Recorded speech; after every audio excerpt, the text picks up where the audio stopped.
So that brings us now to the final and to the sixth tone. And in bringing us to the sixth tone, it brings us to the stream of touch. And it brings us to this very deep tribal stream running from the 19 to the 49, the 37, and the 40.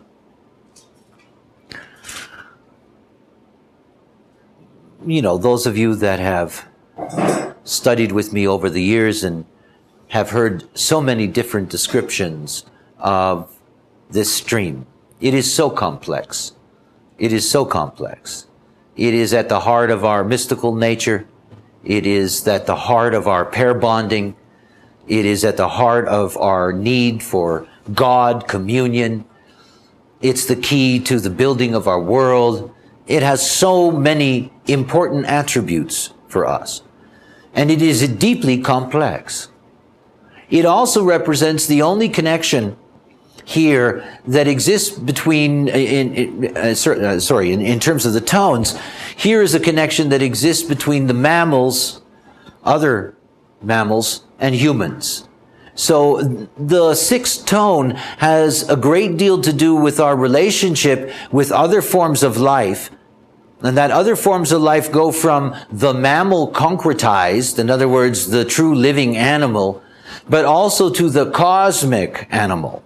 In other words, from the real creature to the cosmic creature. All of that is involved in this stream.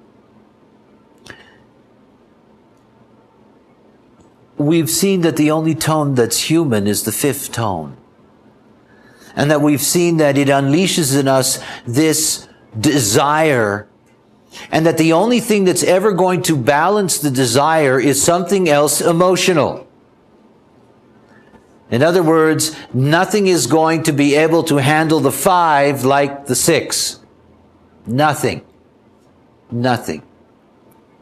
It's very, very different. You see, there's something that the 6 can say to the 5 that stops the 5 in its tracks. If you do that again, I'm going to kill you.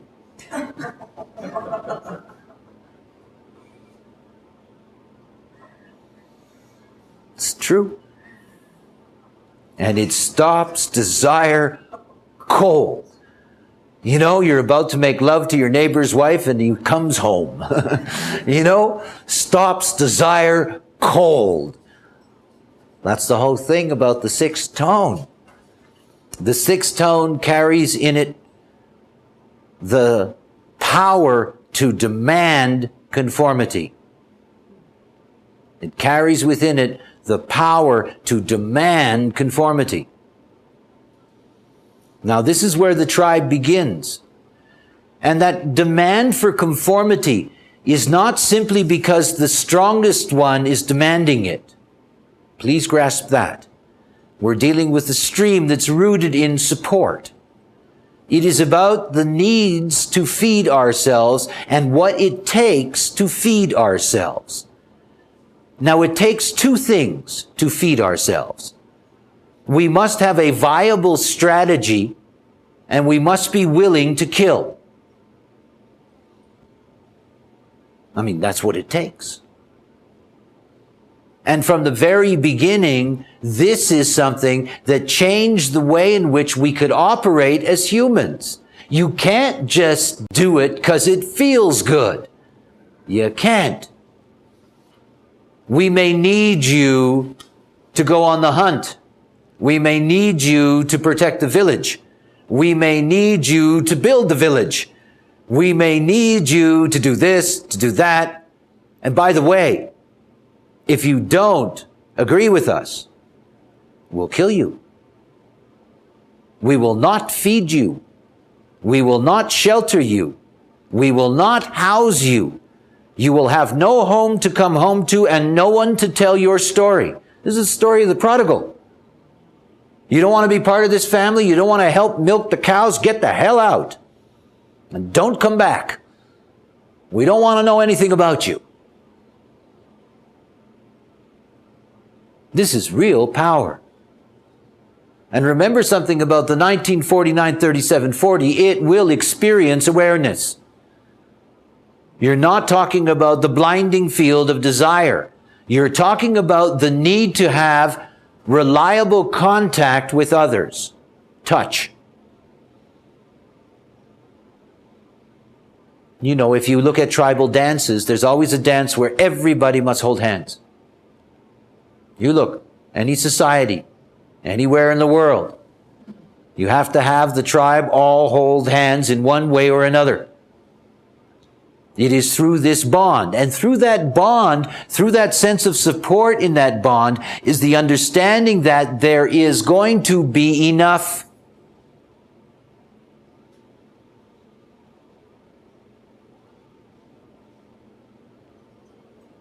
You see, the 41, when it's hungry, all it wants to do is eat. But the moment that it eats, it doesn't care about eating anymore. These are not people who plant fields. They're gatherers. They're not truly hunters. You know, they just pick what's here and what's there. They fill themselves in the moment as they're running through on their desire track. But there's no security in that. There's no protection in that. And that out there alone, they're not going to be successful in hunting. Oh, once in a while, they might come across a sick animal. They'll end up having to be scavengers rather than hunters. See, the tribe has its power. And the power is food. The problem is sex. Huh? So what does the tribe do? They create all these incredible rules about sex. And they enforce them. You know, the scene of the enraged father with his shotgun. Eh? Where's my daughter? You know, I'm going to kill him. Oh, yeah. It is a fundamental problem of the tribe. The fundamental problem of the tribe is, how do you get everybody to control their desire? How do you do that? I mean, the first profession answers part of that question. The tribe always condoned prostitution, right from the beginning. Whether that prostitution was entrepreneurial or run by the local religion. And many, many religions provided an outlet for desire. You know, convincing people that releasing that was in honor of some godhead of some kind. But the tribe was always in this dilemma about what to do about sexuality. In other words, how to handle the desire field. What they discovered was that food will do that. If you control the food, you can control the sexuality in the tribe. So you condition them.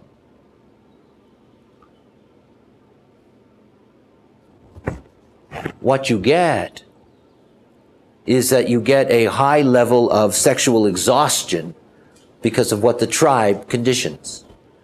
You see, if we were just living out our fifth tone nature, we would actually have less sex than what we do today. In other words, yes, it would always be with someone different, but it doesn't mean you're always going to get them.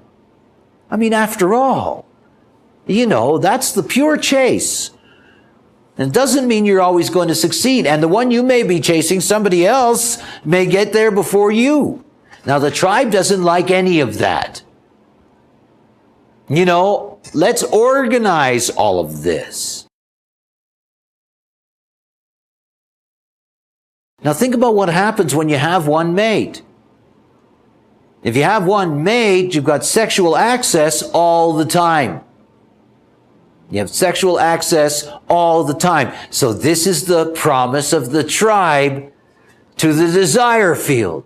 It says, look, you can have much more sex being married than you'll ever have running around being single. And you know, we fell for it. Another bad idea that humanity sucked up deep into their system. But it's just, you know, It's the way that it works. We take all that stuff serious, eh? You know, helpless in that. Now, there's another way that the tribe does that. And the other way that the tribe does that, it's not enough. After all, desire blinds, eh? It's not enough to have rules and to have bonding, pair bonding. It's not enough.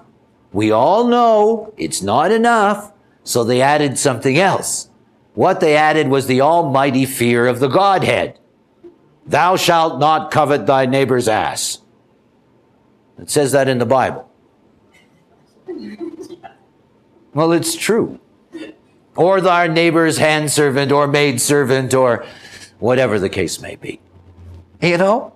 Because if you do, if you get excited and turned on and God is going to get you. Oh, that's cruel, eh? I mean, the tribe is really cruel. You know, our God will destroy you if you do that. Look at all these women walking around in veils. That it's a sin to drop that veil. I mean, this is the sixth tone at its almighty best.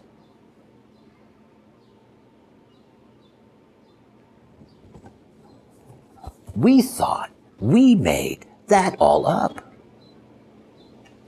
You read sociological, historical perspectives, you know, you read these people that are trying to figure out how humanity evolved. And, you know, there's all these people who think we made all that up, that we made up the pair bonding, you know, blah, blah, blah, whatever the case may be, that we created all of these things. It was already there in the program. It was already there in the program. You know, there was nothing we had to do. We didn't have to invent the tribe. We didn't have to invent a using God. There's people who think we invented that. We didn't invent that. We were designed to believe in it. I mean, we were designed right from the beginning at the moment that we were going to get this ability to have this reflective consciousness that one of the main forces in our life is that because we can kill, we're terrified something's going to come out of the sky and knock the hell out of us. You see, the moment you become a killer, you realize right away that you can be killed. And at the moment that you become a fighter, you realize right away that one day somebody is going to be better. It's always like that. It's built into us. And built into us is this enormous fear of the unknown, unnameable creature that can punish us. Yahweh. Yahweh is great for that. Eh? The God of the ancient Jewish tribes. Nasty son of a bitch, eh? I mean, nasty, nasty, nasty, nasty. I will punish you to your 10th generation. I mean, give me a break.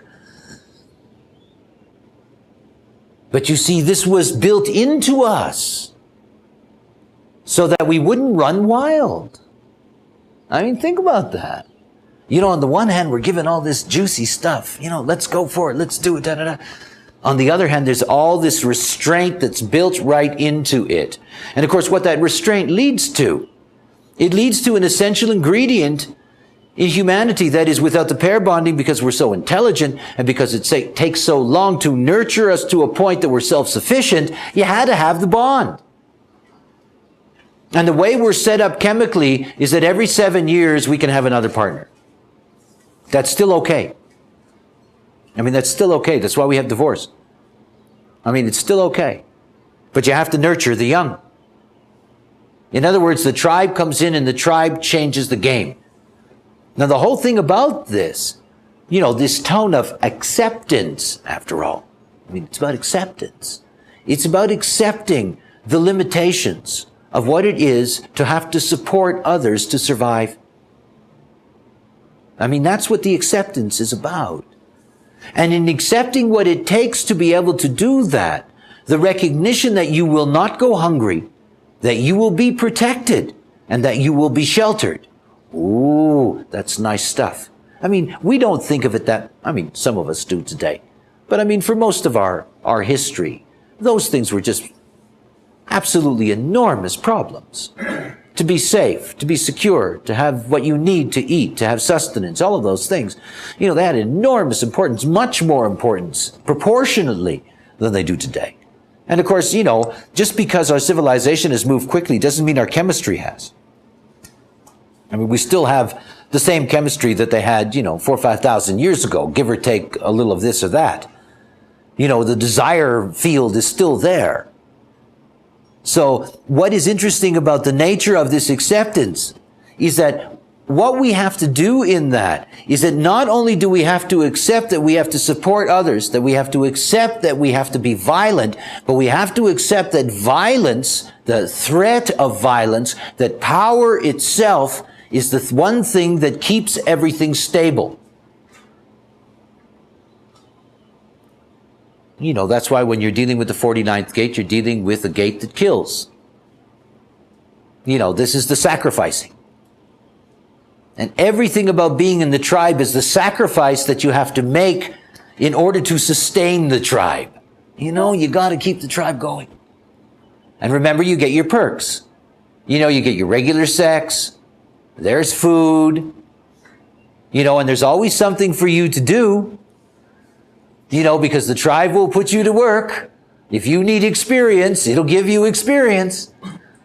All for the benefit of the tribe. So that sixth tone is something that yanks us together.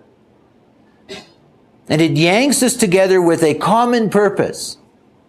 That, we're going to be stronger together.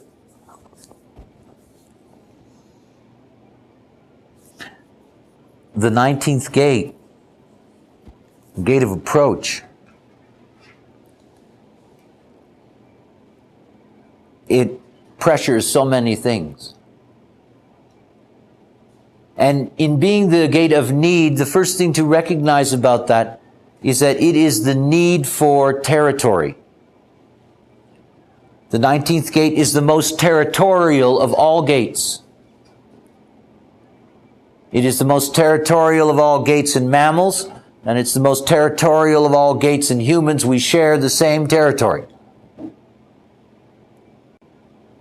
What is essential to any sixth tone is that their territory is secure.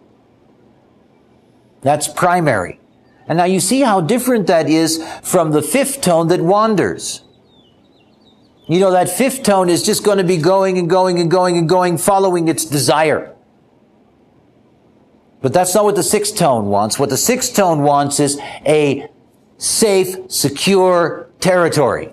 A territory that they can claim as their own. Now, by the way, that's not personal. That's not about saying this is my piece of land. This is about saying this is our piece of land. And usually in the beginning, this was their God's piece of land.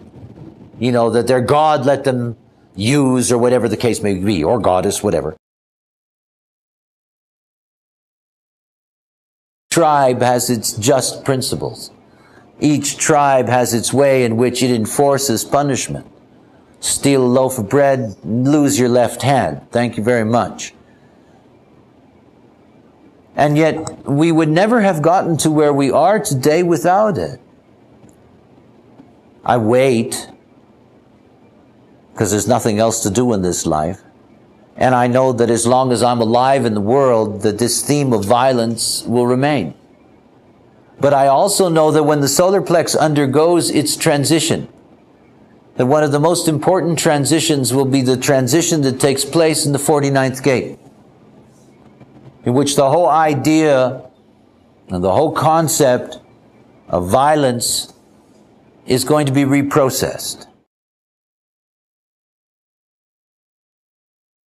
Human, to stay bonded, to stay in community, to help each other, to be good neighbors, blah, blah, blah, blah, blah. All of that coercion, that's going to change, because you won't need the same kind of threat in order to keep the desire field in line. You won't. But we're not there, right? The 4037, what I call the bridge. The 4037 is the mystical bridge. It bridges the 1949 to the 51, 25, 10, 20. Yet it's not mystical at all. The 4037 is to the tribe what the 1156 is to the abstract collective. In other words, the 4037 is the channel of the ego emotional seeker.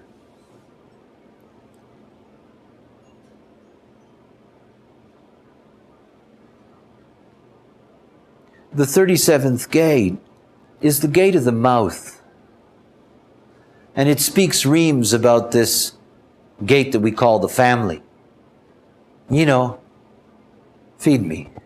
Eh? Feed me. Family is built on consistent, reliable feeding. That's family. You know, you have your baby, they give you your feeding schedule. You know, I mean, this is family. And the 37th gate as the mouth, it is also the, you know, after all, we have certain parts of us that are always meant to attract the opposite sex. And of course, the mouth is one of them. It's very prominent. And of course, the whole thing about the 37 is that the 37 is always trying to attract the ego that's on the other side. Always. That's a funny combination, eh? I mean, the ego, no awareness. The solar plex, no awareness. And the two of them together, two motors. And you meet them everywhere in the world, eh? They're so common, these 4037s, just like the 4323 and the 2034. You know, these oppositions, you see them everywhere. Think about the polarity in this channel. The 40th gate is the prime gate of aloneness, deliverance. And as a prime gate of aloneness, it always has its hand out and it always says no. It never says yes first. It always says no, in the sense that it's always denying. You know, the only thing that you can do with an ego is massage it. Then you might get out of the denying. And that's what the 37 does.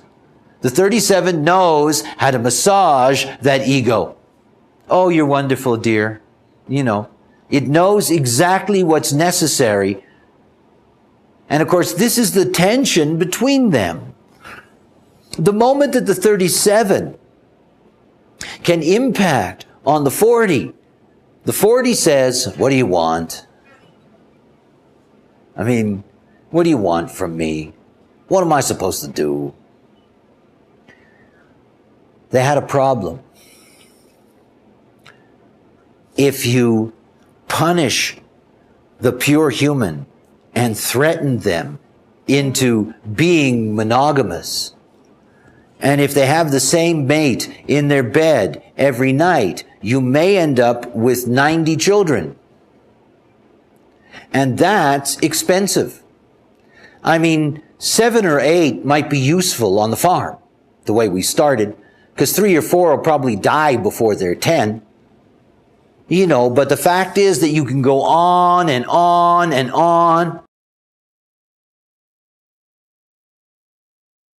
Her son said to Loki, he said, you know, he said, I'm not allowed to go to your house anymore. I thought, you know, well, yeah, well, I mean, you know what to do, that's life, eh? And of course, in dealing with all of that, in looking at that, you know, that's the 37 part of God. The 37 part of God is this overwhelming involvement in it in the hopes that it really is going to make a difference. I mean, in the hopes that it's going to make a difference. Yet underneath all of that is how easy it can turn to hate. I mean, it's one of the things to see about this line. I'm a 40, and I have the second line. And I've met many 37s in my life, and often I meet 37 5s. And to watch my relationship with the 37 5, don't you dare break this bulb. That was the advantages of high technology here. Having a long day, are we?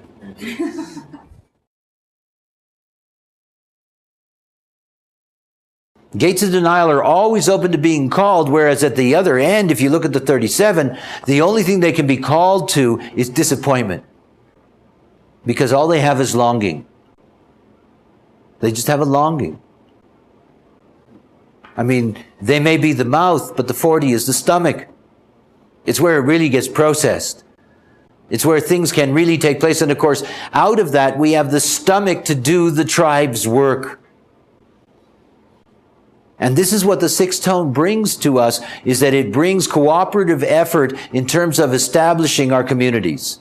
Remember that it's the ego that builds the cities, that builds the churches, that puts its willpower to work for the benefit of the community. And the way it does that is it enslaves a lot of sacrals to go along with it. The ego promises, the sacral delivers under the whip. Not anymore, let's hope. I mean, the awake sacral can always overwhelm any ego. And for years and years and years, millennium and millennium and millennium, it's been working the other way around.